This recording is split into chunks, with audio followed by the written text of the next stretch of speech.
Welcome back, everyone. Thank you for being back on time. Everyone else is getting the bell in the room, so they will hopefully be coming and joining us very quickly. So this is the last session for today. And before we get started, I just want to let everyone know we're going to be moving the butcher's paper onto a flip chart outside. So with some pens, if there are some major comments or thoughts, issues, concerns about the parliamentary inquiry that you would like to just sort of share with us that way, please stop and write it down. Hopefully it will be done before we go to the welcome reception. For our colleagues up this end, we've done a slight housekeeping change. That's probably the best that we're going to get. So I do apologise, but hopefully that will work. So I'm delighted to welcome you all to the Proactive Communications Planning in an Era of Scrutiny. We have some amazing panel members and the conversation is also going to be facilitated by Damien. So I will introduce them. So Damien Edmonds, our General Manager for Edmonds Marketing. Please come to the stage, Damien. Stephen Cook, General Manager of Group Marketing AVO.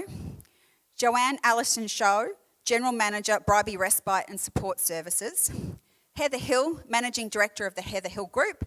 And Kevin Rouse, CEO of Bernie Bray. Please join me in welcoming our panel members. Thank you, Karen.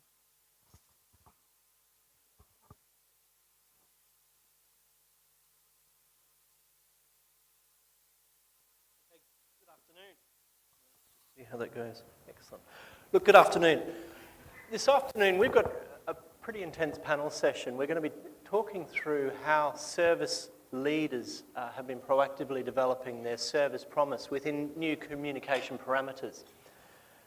And parameters, I mean communication styles, technologies and also tools.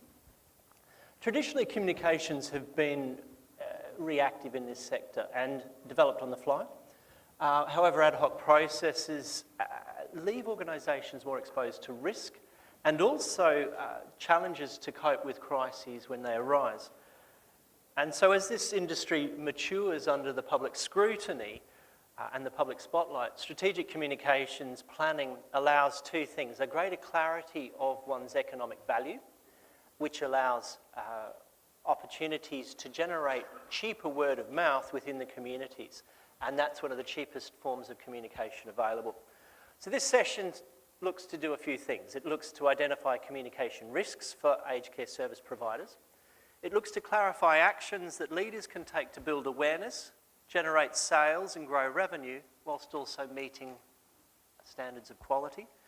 And thirdly, to consider opportunities to develop stronger relationships by embedding a communications or a strategic communications process. So on the slides, we've got some situation analysis facing us at the moment and increased scrutiny within the care system. And that includes consumer-directed care and consumer choice, one of the hot topics today. We've also got more investigation into increased competition, the change from the silent generation over to baby boomers. In line with that, the concept of consumer perceptions as well as disengaged workforce, in addition to the elephant in the room as well. So I guess the question for, we might start at the moment with Heather, if we could start here, please. Talk us through, with regards to Heather Hill Pathways, with your group, how does communications or strategic communications help you to manage some of these risks? I think basically 17 years ago we started the Heather Hill Nursing Agency, which only focused on aged care and providing staff into that area. And we used the motto, nurses caring for nurses, and we've stuck by that motto over the last 17 years. And we've found that we've built a very strong workforce who stay with us. So currently I have a number of agency staff on long service leave and more coming. And that, for us, really resonates, that our message of nurses caring for nurses and the surveys that we've done on our nurses has been very correct. So when they're working in facilities, they're certainly carrying the message that we care about them, we care about the work that they're doing, and we're always going to be there for them if something goes wrong.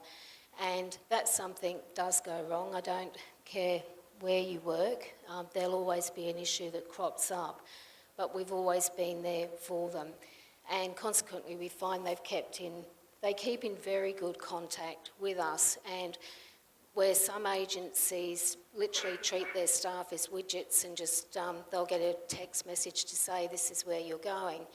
Our staff will always get a telephone call. We'll check to make sure they're still available, that they're still willing to go out to work, and we'll check that everything's okay once they've gone out to work. If they stop working for whatever reason, we'll call them to find out why, and often that's where we find that there's been problems occurring, usually within the family, and it's something we can help with. So we've found our communications is very much taking the time to keep in contact with our staff, and even though we're an agency, have that open door policy where staff can always come in and talk to us and feel like they're part of our team. It's not unusual for me to walk in and find my call centre staff have got an agency staff member sat in the middle with them while they're placing staff, having a chat with them about things that are happening. And then from that, the organic growth occurred. So Pathways came next, which is where we started placing people into nursing homes and making sure that when we'd spoken to the facilities, she said to us, people must have wills, EPOAs, Advanced Healthcare Directives in place. If you can give us a rough idea of their ACFI dollar, that would be really helpful. And also if you can alert us to any issues, family-wise, behavioural-wise, that we should know about. So we found then that that business started to grow, and people were being referred to us by facilities who at that stage didn't have the beds.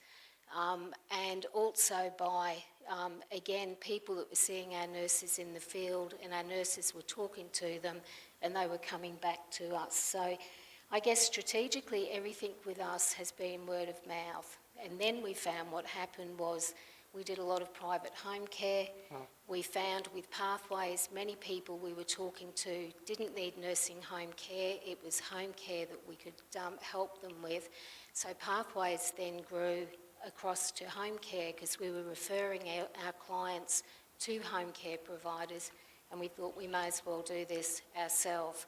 So now those people have become a part of our family with the regular weekly phone calls so that we can check up on them and make sure that they're happy with the services that they're getting. So I guess my message just keeps on going back to that very intensive one-on-one people contact. The websites are great. Any advertising you can get is great, but when you're a smaller family business, word of mouth is crucial. And if there's an issue that crops up, onto it straight away. So as human services, you're really connecting on a regular basis with the individuals. That's right. As I say, our home care clients will get a phone call every week. Yep. Usually it's just to check their roster for the following week, make any changes, and we find that way that we are very much engaged with them, and more importantly, they're engaging with us. If something happens, they're calling us. Thank you. Stephen, how do you do that on a national basis?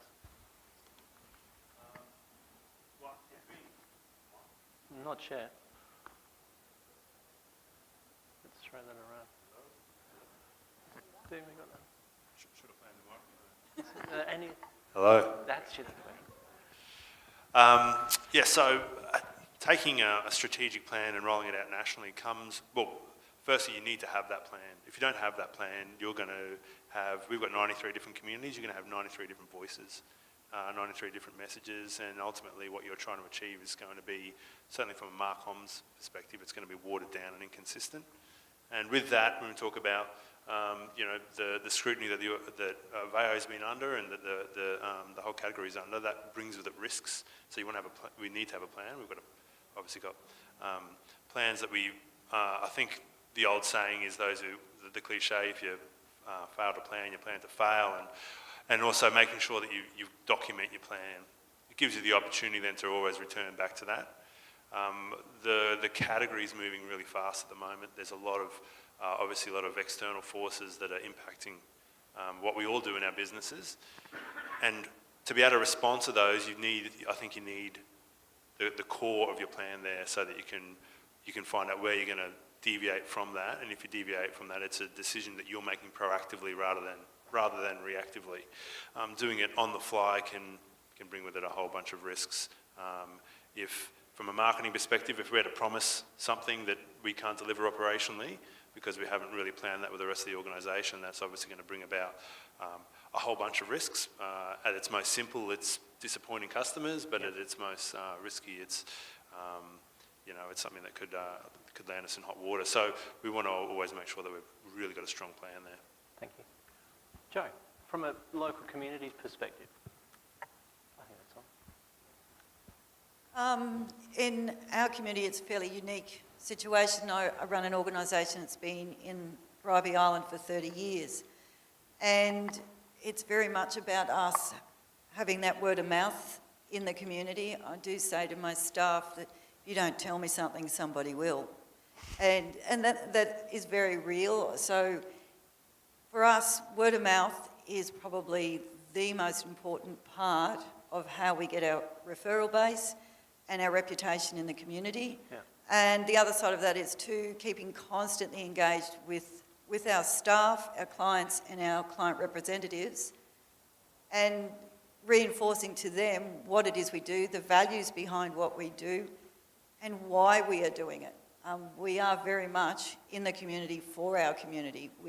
We solely chose to support Bribie Island and the surrounding community, and it's that ownership of that and delivering that promise to our community, which at times can be challenging, but again, I guess it goes back to only delivering what you know that you've planned for and actually can provide.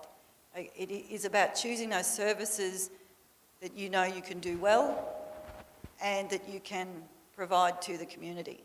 We'll come on to values and culture in a minute. How do you make sure that that service promise is delivered, that expectation that people come in for on a regular basis? I've spent 11 years with the service, constantly engaging with the staff regularly.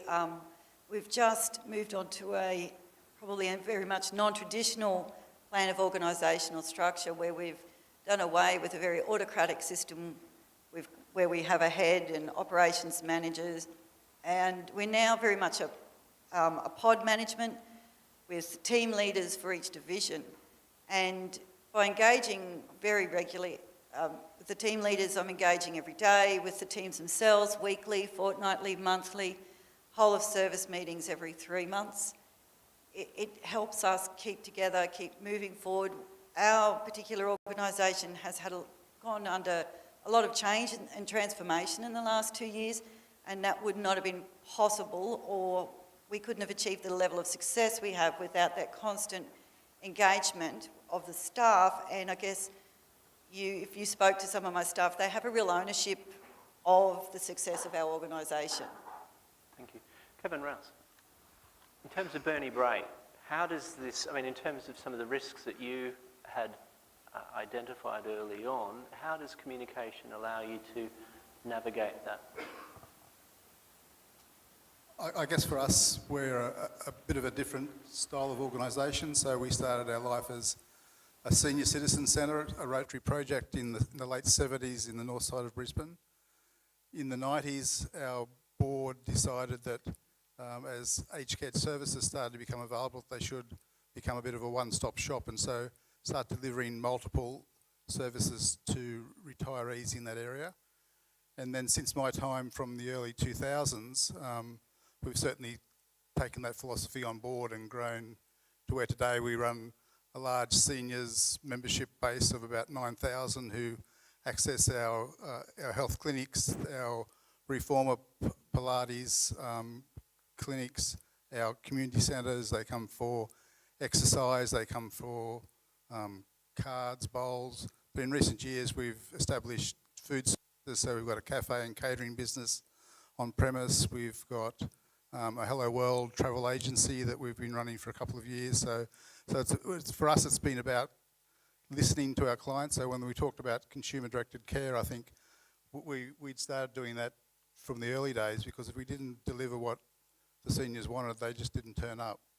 So we soon learned to ask, and we used that communication to develop the best business that we could. So when they asked for a new coffee machine for their activities class, we talked to them about, well, how about if we had a barista and a cafe that you could go to?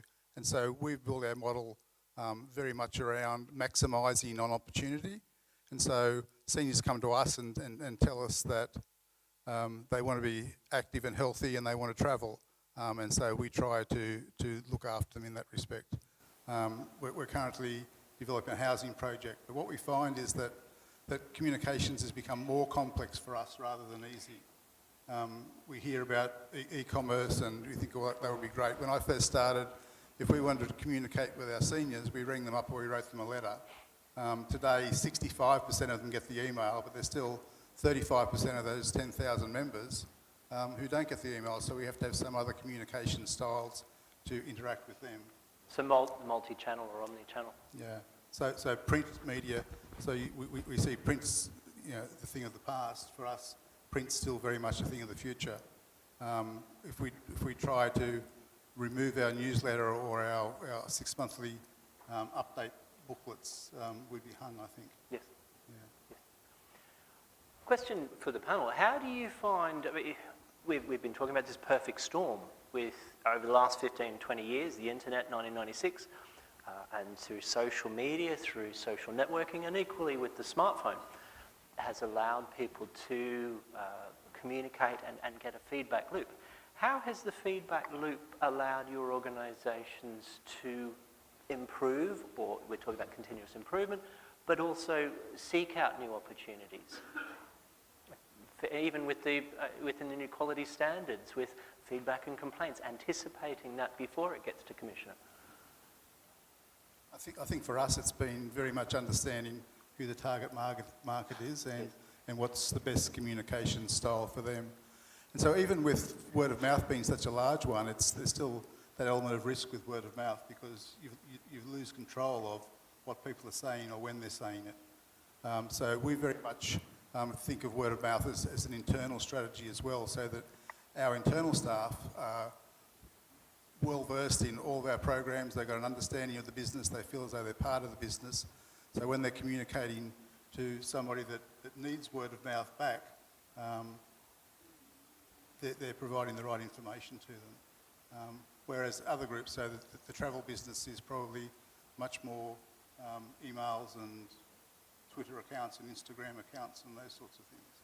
Specific to that. Specific to the different sectors we have. Sure, and different age cohorts or segments. Yeah, very much so. Okay. Very much. I think for us, we kind of started our social media activity a number of years ago and thought this would be great. We'll build some communities and everyone will get along nicely. And then we had a bad news report a couple of years ago, and then social media really took off for us, and we had to really remain nimble there. So we had everything from death threats coming through at that point in time, which you obviously chose to. Well, actually we didn't. We had to raise those to the authorities, but we had that coming through. We had some, I guess, constructive feedback that we followed up, which would also come from either families of residents. We had a lot of support come through that channel, which was always positive as well. But I guess for us, it came down to we would always look at what's the purpose of the digital channels for us. Are we using it to curate a community and kind of give a window into what it's like living in one of our communities? Are we using it as a promotional tool? And so over the journey, we've had to, chop and change tactically as to how we've used it. There have been periods where, I guess, when things have been a little bit red hot, we've had to, do things like turn off the advertising that we would do. We found that if we were doing an ad, it became, we got a lot more negativity than if we were just, I guess, posting some organic content about people, real residents doing something in the community. So over the last few years, we've used it a lot differently, and we've changed tack 2 or 3 times in response to how the feedback we've seen. Yes. Obviously, you know, wanting to make sure that we're using that channel for us to help portray the business in as positive light as possible. So needing to manage the negativity along with what are some great stories. It's a great tool for telling stories. It's a great tool for promoting, you know, some of the amazing things that happen in our community. So there's that kind of double-edged sword for us, which is challenging. Thank you. Okay, I came into aged care in 2009, and at that time, most of the communication wasn't even in email, and we had a website that had been put together by the 78-year-old president of my management committee of the time. And there's minutes of a meeting not long after I came on board that I was directed not to answer emails because they were a waste of my time. So then we come to now, 2019, I guess everything we communicate with service providers, funding providers, every other provider, clients, carers, by email. We're fairly new to the Facebook world as far as our organisation is concerned, but it's certainly just proved an absolute minefield in some respects. You know, you would get that odd negativity creeping in. But the other side of it is it's also been amazing the support our organisation is now receiving from people that we didn't even know existed in our community. What I do find is as soon as a new client or their carer finds out that we have Facebook, halfway through the meeting, well, oh, hang on, I'll just find you. And then they're away. And I was only noticed today, I was talking to the lady that helps me do our marketing. She said, oh, the last thing we did, we got 4,000 likes or something like that. That's phenomenal when you think we're in such a small community. Yes. And it's given us so many opportunities to share with I guess, the world in some respects. And I did notice that there's people on the other side of Australia that view our Facebook page, what we're doing, and I guess more so in my disability support services because it's a very unique service, but it is certainly growing in our aged care space as well. Sure. Thank you. Yeah, I was going to say that I still think for us, we like the social media, but I don't think we can beat the staff that we've got working for us. So we always say to all of our staff, whether they're working in nursing homes or in people's homes, you're our little Inspector Clouseau. We need you to be the eyes and the ears and get back to us and let us know if you can see anything that's changing that you think we need to know about. So because of that, we've found that we've been able to very quickly identify new equipment that's coming into the sector that we weren't aware was coming in, which gives us an opportunity to get our staff trained up before it rolls right the way through the sector. And also with our clients, it's very much giving us the heads up that there's something going wrong.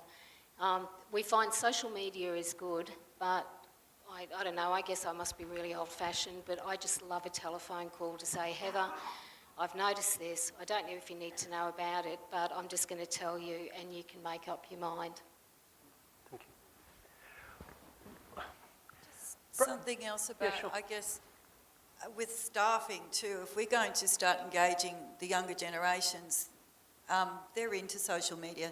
That's how we can communicate meaningfully with them to keep them engaged as well. I think that's probably something to be of note, that as we progress, we're looking for the younger people to work in our industry, so we need to engage them on levels that they understand. And though social media is certainly something that we can rope them in with and they understand. And I guess too, you know, I've gone from the phone calls to the younger staff, they appreciate a text message much more than a phone call. So I guess it's, whereas my older team members, they'd much prefer the one-on-one conversation. So I guess it's finding that happy medium, engaging the staff on the level that they communicate well on. Yes. As part of a brand, your brand as a service promise, and aged care organisations have that. Your brand is made up of two things. It's made up of a promise and an expectation, and that consistency is a challenge to maintain, clarity and consistency. How do you, as organisations within your respective communities, or how do you make sure that that delivery is consistent, that quality is consistent? Kevin, maybe start with you. For us, I think it's just customer service. I think it's the thing that we expect when we go to David Jones, when we go to the corner shop. It's the same thing that the aged care recipient expects from us when we deliver a service. And so I think we, for too long, as we grew, tried to make ourselves too clever and have all the bells and whistles on how we reported and collected data in relation to complaints or even feedback. But all that was happening in our organisation, I could see, was that it was just heading to the pointy end all the time. And so we were meeting our 5 days to get back to them and 7 days to do something else, and another 5 days, and you respond to them about something else, and if you haven't resolved it, it'll go to the next person. And so what we've done is try to bang that down and get away from it and level it out a bit. And it's a bit of the pub test, I guess. It's trying to get that solution provided on the day. So something's gone wrong today. Let's not spend all our day documenting, and let's spend our whole day trying to solve this problem. Let's talk to our line supervisors. Let's talk to other colleagues. Let's try to get an answer for this person that you yourself would be happy with. And that's how we've tried to manage that and tried to apply that pub test. It doesn't work all the time, but I think that it's one of those good communication strategies that if we can get back and we can get it solved, the person saying, "Oh, bloody wonderful, they fixed that problem for me." And we do it, and we use technology to drive other feedback in a similar way. So in days gone by, when we didn't have emails and social media, if we wanted to communicate and set up an event for whatever it might be, it was phone calls, it was seeing people the next time they're in the centre, and 6 months later you were going to set up something that was now redundant anyway. So now we would have people come to us and say, they've changed the deeming laws on pensions, you should have an information session. So we'll send an email out that afternoon. We've got 350 people want to come to that session, and next week we've got a speaker coming to talk about it. So again, using our communication capabilities to drive customer satisfaction in what we do with them. But continuously improve. Yeah. Panel. You can. Am I on? Oh man, I'm a liar. Look, at Aveo, we've transformed, and we're still transforming. Over the last 5 years, it's been a really hectic pace in which the business has really changed from what was a property company, yes, wholly and solely diversified into commercial, into resi, and into retirement, and then pivoting to be one that is a service company. In fact, we have more staff in frontline and service delivery than we do in the other parts of our business. What do you mean by pivoting? Just clarify that one, Stephen. I guess it's just overall business strategic change, one from running different types of property, yes, and with that comes, I guess a culture of efficiency and excellence, and develop something and build it and sell it, as opposed to a culture of dealing with people and caring for people, and that is it's not a small or insignificant change to make. And so to get from A to Z is there's a lot of water to go under the bridge there, and culturally the question of how do you maintain consistent services is a challenge, and so within that we've proactively gone about rebasing our mission, our vision, our values. So Aveo's mission now is to honour and serve our residents, and our values are kindness, care and respect, and those values are what guides the behaviours of our staff. Yes. As I say, the majority of those are frontline resident-facing staff now. Very different to the excellence and innovation and that kind of language that existed as values, not only 4 or 5 years ago. And I think that's a proactive recognition of delivering services is hard. Service consistency is hard. What's the bedrock that staff can look to when they've got to make a decision about how they treat a person or how they, deliver a service? That gives you at least a core level of consistency, if not necessarily 100% consistency. And those values are the corner of your culture, and your culture is the pillar of your organisation. And ladies, Heather, tell us about what you've been doing to, I guess, communicate your staff's behaviour through that value and those values in that culture. I think whenever we're working with our home care clients, it's very much extending your independence. So we find that we are constantly wording that to them when we're working with them on any issues that they have. What can we do that will extend your independence? I think if there's ever been concerns, one of the beauties with running a nursing agency is we've got a 24-hour call centre, and that is actively manned from 5:30 in the morning till 10:30 at night. There's still on-call staff after hours, but it does just mean if something happens, people can call in between 5:30 in the morning till 10:30 at night.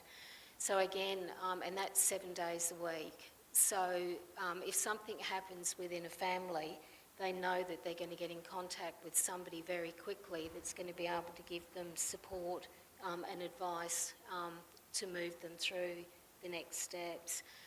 So I think it's that availability, and also if there is an issue that arises, we make a commitment that we will be back to you within 24 hours. All of the staff are trained that if somebody has a concern, we will say to the client, we are sorry that you're feeling this way, but we will endeavour to help, and we are going to escalate this problem. And I know with the research that we've done with both our facility clients as well as with our home care clients, that's something that they've said that we've kept to that promise, that if there has been something happen, whether somebody's gone into hospital, somebody's had a health incident, we have always got back to them very quickly. Even if that first point of call is merely, we are really sorry that you're feeling the way that you're feeling, but we are dealing with this and senior management will be back in contact with you. So again, I think it's the, whether it's nurses caring for nurses, extending your independence, we're there at the other end of the phone should they need us. And I think again, we're just lucky that we're an agency. So that call-out centre has to be there and those people have been trained. Sure, and I guess that comes back to the leadership as well, as to what drives your enthusiasm or what you're passionate about as well. Joe, care to comment? Yeah, I was just thinking, for years now we've been talking about client choice around the services that we provide and the supports we give them. I think also that it has been an opportunity for change for organisations as well to choose what services and supports they can provide and provide well, and to build your culture and your vision around that, and then be able to deliver that promise to people by choosing what it is you can do well, engaging your staff so that they can deliver those services and supports that you choose to provide. I know a few years ago, probably when I first joined the industry, there was a lot of networking, a lot of communicating between different organisations, and that was a really important tool for me at the time, coming not from an aged care background. It dropped off when we started talking about competition in the industry and consumer-directed care, but I can see now it's turning a corner again because organisations are becoming quite discerning about what they're going to provide, but I know myself and other organisations are now all reaching out to each other again, saying, well, look, my service in our aged care space has become very dementia specific. So if there's a service that we can't provide, we're certainly now feeling very much more comfortable and not threatened communicating to other organisations in the community who are more able to provide services to people that do not have dementia. And I guess, again, that it's all around that just the talking, the communicating. Another thing that's happened in our community too was, for many years there was an Interagency Alliance that was every service provider in the community, whether they were the local funeral director, Meals on Wheels, or any of us service providers, and even Caboolture Hospital, used to meet once every couple of months, sit down, have a chat, see what we're all doing.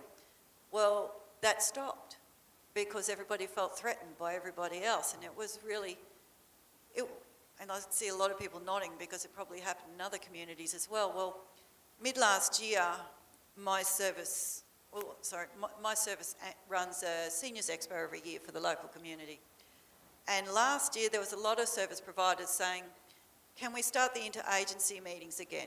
So we started them again, and it's great. It's really great once again to have, groups like this getting in and discussing what's going on in the communities, what services we're providing, what staffing issues we're having, and how we can actually once again work together.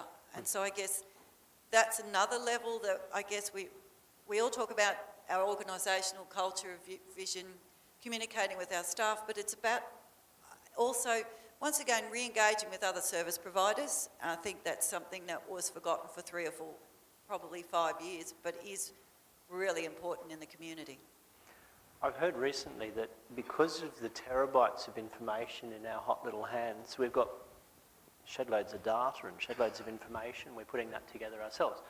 What's been breaking down is this, they call it it's a gap, and particularly within health and aged care, is the silos of different networks. And so that data and information, there's a gap between that and knowledge because people aren't coming together face to face to have conversations like we are today. And with that gap in knowledge comes gaps in decision making. So I guess in terms of the values and the culture that come back within your organisations and the communication, how does that provide you to your staff to make decentralised decisions? How does that remove the necessity for that decision to come back to leaders within your organisation? I guess there's an element of empowerment that's required there to enable people to make those decisions. I mean, you can go through a theoretical exercise, and then when someone makes a decision, say, hey, why did you do that, and kind of get into them. That's not going to foster and empower people to do that. So I think that if you commit to decentralising decisions, you've got to commit to empowering people to do that. And so, that's a big call for you to make, because that means people are probably going to make some decisions that maybe necessarily wouldn't have been made by people above them in the organisation. Sure. But I think the upside is that the responsiveness is quicker. Yes. The delivery of it's going to be more personable. It's going to be done by someone who probably knows the situation more intimately, yeah. And that's got to be a better outcome, I would have thought. It's also about developing a culture of problem solving as well. I tell my staff, don't come to me with a problem, come to me with the problem and your solution. Yep. And I guess that is around engaging their thought processes, their commitment to the organisation, and engaging them in the whole approach, whether it's a legitimate complaint or simply around a process that needs changing. And I guess it is very much then about communicating, not communicating, probably about empowering them, as you said, Stephen, to feel comfortable making decisions for themselves. Whether they are right or wrong, you can still talk it through. Off again? Hello? Oh, trying to tell me who's doing that. Our operations team recently went through the process of saying every village manager is the CEO of their business. Yeah. 93 CEOs out there. So you can imagine the feedback I get. But it was interesting. They announced that, and then there was a dinner that night, and I was sitting beside a newly crowned CEO of a retirement village in Adelaide, and he said, 3 weeks ago I was the gardener. And, but, speaking of giant leaps, but he has been empowered then and supported to, make decisions within his remit. And so, as daunting as that seemed to him on day one, he's one of the guys who's come through and is running his village really well. So again, if you support and empower, it makes the organisation run better. But also the training and support with your team to make that collective decision, that decisions. That engagement of your staff, as we started at the beginning of this whole conversation, that communication with your teams, as where Heather started from, communicating with her teams, building on their strengths and allowing them to have that ability to make decisions. Yes. And then I think it's wonderful when that empowerment goes across to to the client that we're actually caring for, because you find that suddenly they start getting more confident, they get many more ideas on how they can be using their packages, and suddenly we find we're madly Googling things that they're coming up with that we've never heard of either, but we think there's something out there that can do that. So I think the empowerment of your staff then just does flow through to the empowerment of the client, because everybody's excited because it doesn't have to be this way. And so your staff that are well versed in vision, in objectives, in values, are suddenly seeking out windows of opportunity in line with the organisation. And purpose, funnily enough, was the Australian Financial Review's word of the year last year, was purpose. Crazily enough for this industry, but the finance sector suddenly decided that purpose was a buzzword for them. So how things change. Similarly with ours. No. Yes. Similarly with our organisation, I think we'd grown up and we had lots of different silos, so we had different funding silos, different funding buckets became silos of activity. And so we had staff delivering maintenance programs for the state government and federal programs. About 2 years ago, we started to break that down and bring everyone together and try to get them to have some ownership in the overall business to be able to see where they fitted. We changed our leadership team. We provided leadership training across the board for those guys. Our mid-managers, we allowed them to develop projects, so how we're going to change the business. They then picked a mentor from our leadership team to support them in that, bringing to the board that program, and they involved the staff that was under them to be feeding back changes that were coming from our home care workers, for instance. So it was sort of feeding from the client through the home care workers back to a level that probably previously didn't have a voice to make change, to be able to develop a plan, to be able to find a mentor within our organisation, they'll support to get that program to the board. And so I think that's been a good thing for us. I think it's developed, I think in previous days our workforce was, what are they whinging about? They've got a job. So we sort of broken down that whinging, it's everyone's business, everyone's working together. And I think some of the, that's been brought about by lots of training as well, I think. So it's not whinging, it's overly communicative. Yeah, and I think it's understanding that everybody communicate in the same way, and some people, are flowery about something, and someone describes the same thing in 2 words. So I think it was, getting that understanding that everyone had an equal voice around the table, and it's just how we interpreted their voice that helped drive us forward. Great. Time constraints. I don't have time for this. I hear this all the time. How do you overcome the time that it takes to develop up your communication strategy? For us, it was not having a team at all to now having a team of 4 that are doing things that when the Rotary Club set up our organisation 30 years ago would never have heard of SEOs and websites and Facebook and Instagram and all these different things. So it's developing a team around you. It's reaching outside that if you haven't got the skills inside, I think.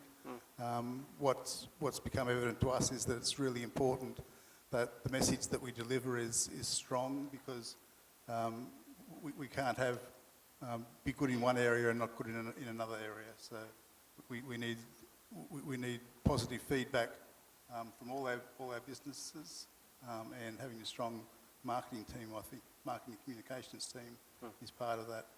So I think done much more professionally, things considered before they're done, and we do lots of different things now that we would never have done before. from Cadillacs painted on the sides of our buses to being on, 20 by 20 billboards and things like that. So, yeah. I think if you don't commit the time to it, you'll see wastage of effort, wastage of money, and so you just got to put the time aside. If you feel you're too busy to plan, then I probably would suggest you're spending your time on the wrong stuff, because you've got to have that plan ready to go, and you've got to start somewhere, and it should start with the plan. I guess for me, it goes back to 4 words that I've based everything I've done in my working life on. You make up a plan, you develop the plan, you implement the plan, and you evaluate the plan. And you do that for everything. And it's as basic as that. It doesn't matter whether it's a big change, small change, a meeting you're going to have, a whole service redevelopment, financial planning. It really doesn't matter. If you use those 4 words, you're going to have the ability to have it in place and do it well. And that's continuous improvement. That's exactly right. And Or quality management. That's right. And I guess for me, we were lucky that I started the business, and I made a commitment when I started the business that as a registered nurse, I wanted to be a nurse that cared for other nurses. So from the minute we set the business up and we set the call centre up, the ruling was, I need you to know every nurse on my books. I need you to understand what they do on the weekends, what night it is that their son plays football, what study they're doing, any health issues they might have. I want you to engage with that nurse. And I think because that's the way that we've always done the business, as it's continued to grow, that has continued to happen, which means that we employ more people for the call centre because I need them, because they're not just putting widgets into shifts, and I need them to be there. So if a little old lady phones in who is feeling upset because something's happened, they have the time that they can talk to her and let the others know that they're out of the loop for the next 10 or 15 minutes while they chat to this lady. And I think it's just that recognition that if you can get the communications in on both sides, then my feeling is that everything else then will just continue to roll. Certainly you have to do your planning, your implementation, your evaluation, but for us it was communications. If we could get that right with our staff, and some of them have been with me now for 16 years, then we're doing something right. And they own my business as much as I do. Yeah, well, that 10 years, fantastic. Okay, what my communication find? How? And if we look at, and this is on the screen, is a model that's been around for 100 years. It's called the AIDA model, Awareness, Interest, Desire, Action. And different nuances within the sector, resi or home care or even retirement villages have different stages in here. How do you bring in communications from awareness through to lead generation or engagement? How do you bring that across your tools or your styles or your formats that you use? Certainly for us, we use this model, or a variant of it. You've got to know what you're trying to achieve. So, awareness is sometimes an apologetic way of saying the ad didn't work. Oh, well, people know about us now, but what was the plan? What did you want to tell them? And did you communicate that? Take a simplified message there and say, awareness could be awareness that there's an open day coming, or it could be awareness of who we are and what we do. And they're two very different things. And if you try and, from a comms perspective, ram everything in and try and make one piece of comms do all of that, you're going to fail. So I think it's a commitment to your framework around what you're trying to say, who you're trying to reach, and which part of this framework you're trying to impact is where to start, and then you can evaluate from there. Great. From our hello. Yep. For our business, it's been very much about taking people on a journey.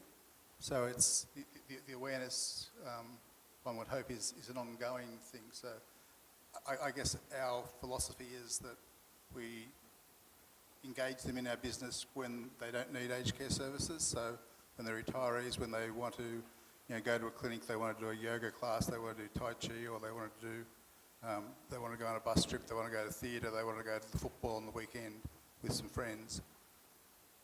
In 20 years' time, that person is the same person that's ringing up and saying, can I start some CHSP services? You guys are package care providers. How do I go about getting a package? So it's taking them on that long-term journey, and so it's an ongoing connection with them. So we don't need to tell you everything about home care packages today for one sector, but there's another sector that's ready for aged care packages that we're marketing the same thing a little bit differently to. So one, we're saying, it's here when you need it. The other one, this is what it is and this is how you go about it. So it's a combination of strategies for us over a period of time with each consumer. And I think too, it's recruiting the right person to do it and then training them in what it is that you're asking them to do. Yep. So we've found that we've employed some people into the call centre, and after about a month of training, they just don't have it. They may be able to fill shifts, they may be able to quickly talk to people, but they haven't got that capacity to really engage. And it's the same thing with our care coordinators that are going out and talking to families. Some people know the stuff, but they just can't get it across to the client. So it's really getting that person that we know can really engage with that client. And then we find word of mouth generally is what drums the rest of the work up. I guess that's the trick to recruiting, isn't it? How do you know who's going to work and who's not? Because I do find, sometimes you'll find that one person that you really thought was going to work and they don't, and then I employed 9 people 2 weeks ago. And I think this time I've done well. You can have runs where everybody you put on fails because they just can't fit with your culture. Yep. And I guess for me, I like to employ locally because we exist to serve our community well. Yep. And it's by employing in the community to provide people in our community. Yep. And it can be tricky, especially, I have found though that people that live in Bribie Island and the surrounding community, they tend to have a more vested interest in making sure that they work well with us because it beats driving to Brizzy every day.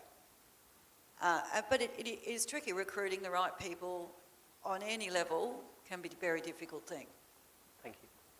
Look, what I'd like to do is ask the panel for a final, a light bulb moment or a comment that encapsulates today's session.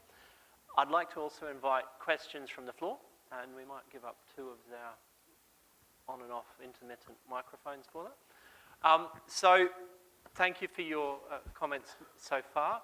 If you were to encapsulate that, what would that be from today's discussion around proactive communications and some of the topics that we've been chatting through? For me, it's definitely about having a plan, preparing for the worst, and making sure that you can enact that plan throughout your organisation. So using some of the tools we spoke about, or whether it's through your values or through communication tactics, making sure you can get everyone on that same journey. Going back to the topic of our conversation, you really do have to be proactive in your engagement, in your communications with your staff, your clients, your client representatives, and the community in general that you want to have your organisation succeeding in. And we all don't need to be told it is an era of scrutiny, and everything you do, whether it's good, bad or indifferent, people will want to comment. Yeah, and I think for me it's very much taking the time to talk to people and making sure that staff know that we want them to talk to people as well. And I guess for me it's seizing opportunities. So our organisation has built itself around listening to what our consumers want, taking the idea, seizing it, developing a plan and going forward. Listening. When driving change, consider your passengers. Okay, so questions from the floor. In terms of, we're talking about talking, really. communications from the floor, queries? Part of this is standing up above the parapet and telling his story, and that's quite a concern. Australians don't do that too well with the... there's an article a couple of years ago in The Australian, and it was talking about how the Americans, it was with the inauguration of Donald Trump, how the Americans tell a great story. But Australians have better stories. We've got better... There's so many more different stories here. Sophie. Hello. I was wondering, with so many challenges facing the industry and service providers currently with the Royal Commission, there's always the focus on gaining new customers and, of course, new quality standards. What do our panel consider the biggest challenges, communication challenges, for their organisation in the year ahead?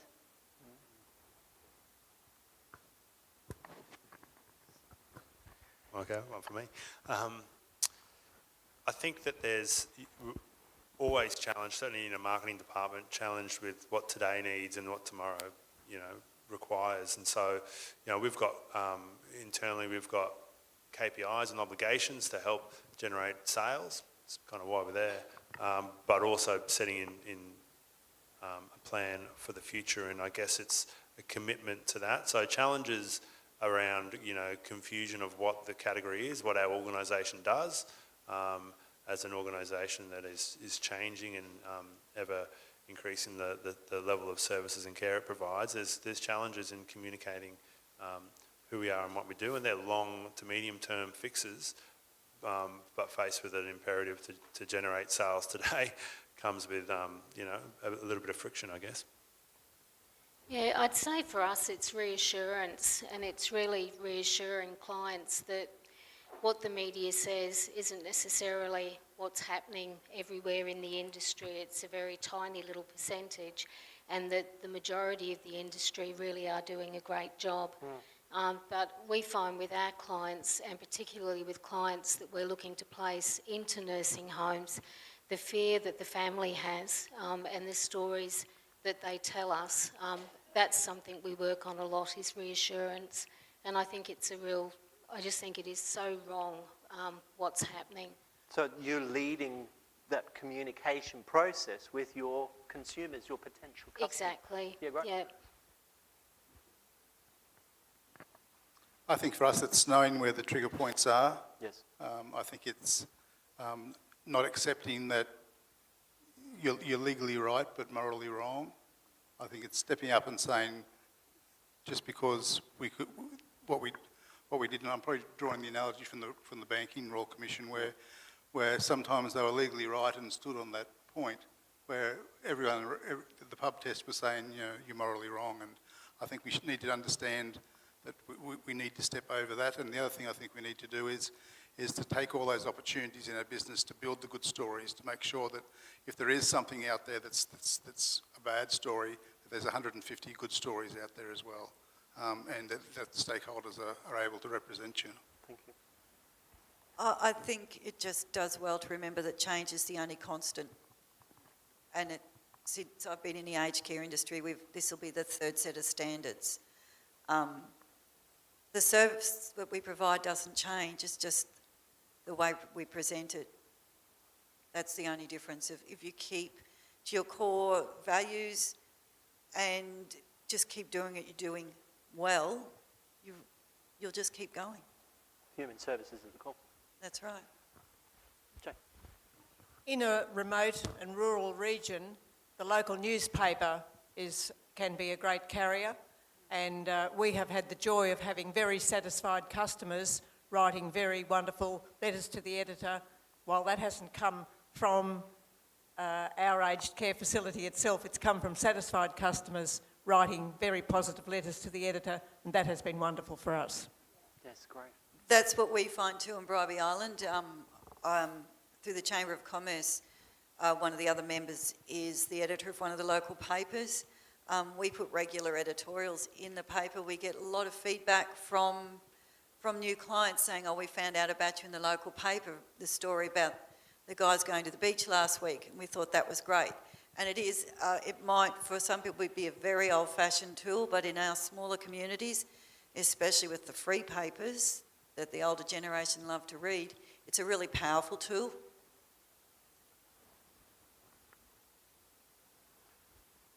Any final comments at all?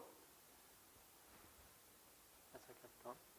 Guys, thank you so much for your comments today. And I think, if anything, is this opportunity to tell your story, to be passionate about your story. It's what you do on a day-to-day basis. It's what you've done, and some of the, when the gentleman earlier asked how many years you'd had in the industry, so many hands went up after 20, 30 years. And it's something that being passionate about and engaging your staff more by regularly communicating. And it's something that we feel quite strongly about up here on the podium today. So thank you for your engagement today. Thank you, panel. That's been fantastic.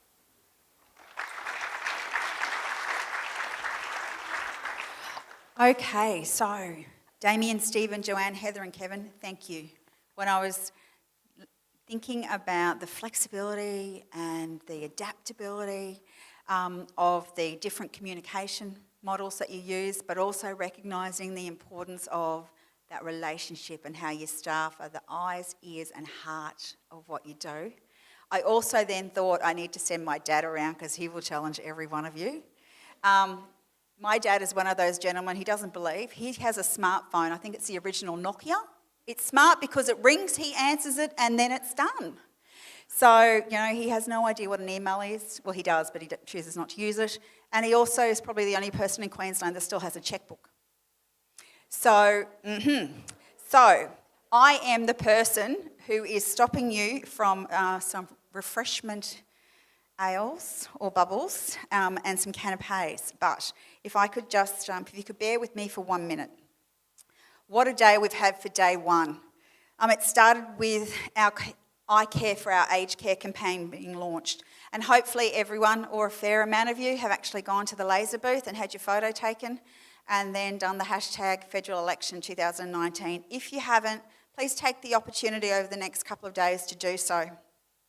We then had an insightful panel discussion on the Royal Commission, a highly engaged group conversation regarding choice and consumers.